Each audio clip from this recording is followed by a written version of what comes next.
건강한 꿀팁 알려드립니다. 건강한 토요일 김문호 한의사와 함께합니다. 안녕하세요, 원장님. 네, 안녕하십니까. 네, 당뇨병 환자들 여름에 매우 조심해야 한다고요?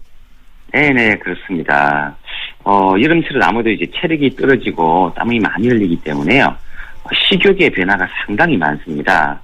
식욕이 많이 늘어났다가 또 식욕이 또 갑자기 줄었다가 해서 혈당이 올라갔다가 갑자기 그렇게 저혈당으로 뚝 떨어졌다가 해서 쇼크로 좀 쓰러지는 분들도 계시고요.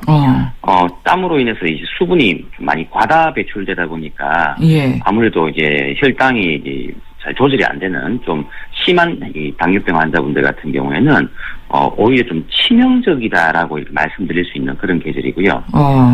덥기 때문에 식욕의 변화가 상당히 다른 계절보다 좀 많고요. 식욕 감퇴로 식사를 거르는 경우도 많고요. 특히 이제 경구 혈당 강화제 먹는 약 있죠. 예.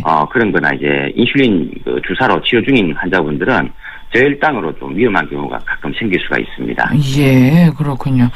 근데 원장님, 이 여름철 되면 아무래도 과일을 좀 더 찾게 되잖아요. 예. 근데 과일에는 또 당이 많기 때문에 이것도 좀 조심해야 될 것 같아요. 네, 통상적으로는 과일은 이제 당이 있지만 섬유질이 같이 있고 비타민, 무기질이 많기 때문에 원래 과일 자체는 그 혈당을 잘 조절할 수 있는 도움을 주는 그런 존재라고 보시면 되는데요. 예.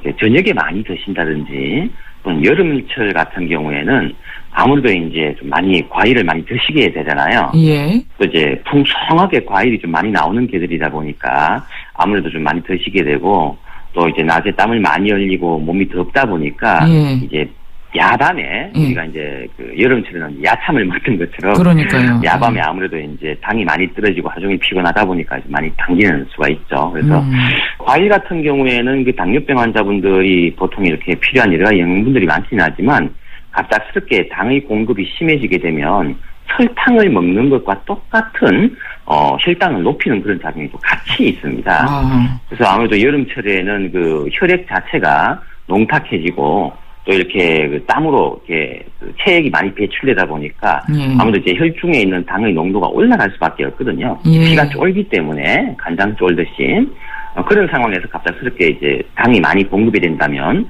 설탕이나 마찬가지로 과일도 이 당분의 어떤 과도한 공급으로 인식이 됩니다. 그래서 갑작스럽게 이제 당이 많이 올라가게 되고요.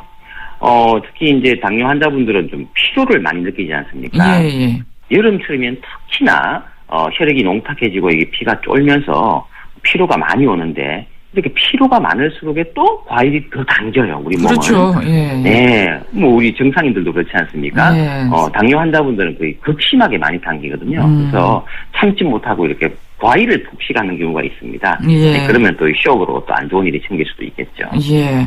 특히 저녁 시간에는 과일은 가급적 자제하는 게 좋다 하는 말씀이시고요. 네네. 예. 그렇습니다. 그러니까 뭐 보통 이 모든 과일 종류를 상관하지 말고 한 주먹 크기 정도의 과일 하루에 그 정도만 먹어라 이런 얘기가 있더라고요. 워낙 이 과당이 한수진 앵커님이 상당히 정확하게 상식을 가지고 계시네요. 네. 요즘 뭐 주변에 보면 이 당뇨 많으시잖아요. 예. 네네, 그렇습니다. 아주 정확하게 알고 계신 거고요. 예. 아무래도 이제 그 과일이 뭐 여러 가지 당도는 많이 달라요. 과일마다 당도는 다르지만 쉽게 말씀드리자면 바나나나 이런 그 GI 지수가 낮은 과일 말고는 대부분 이 자기 주먹 크기, 본인의 주먹 크기만큼의 과일만큼만 드시는 게 가장 좋습니다. 예.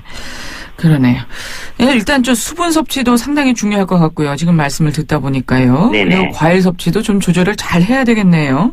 예. 네, 그렇습니다. 일단 여름철에는 체액 수분이 많이 빠지기 때문에 물을 많이 드시는 게 혈액이 이제 뻑뻑해지지 않게 묽게 만드는 좋은 방법이라고 보시면 되고요. 예.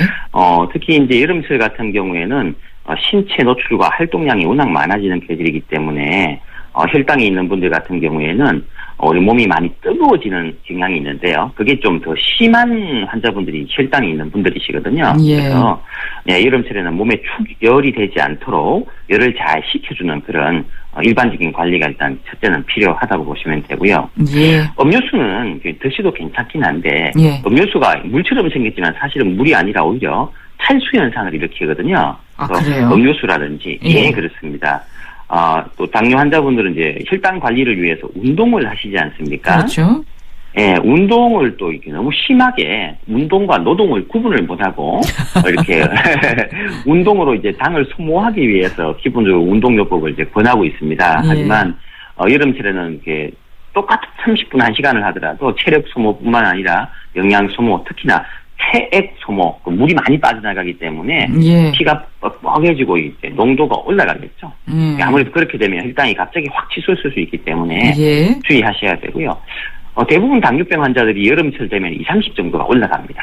일단 수치가. 그래서 예. 물과 수면 관리 또 운동 관리 잘 하셔야 되겠습니다. 예. 오늘은 여기까지 말씀 듣겠습니다. 잘 들었습니다. 네, 감사합니다. 김문호 한의사였습니다.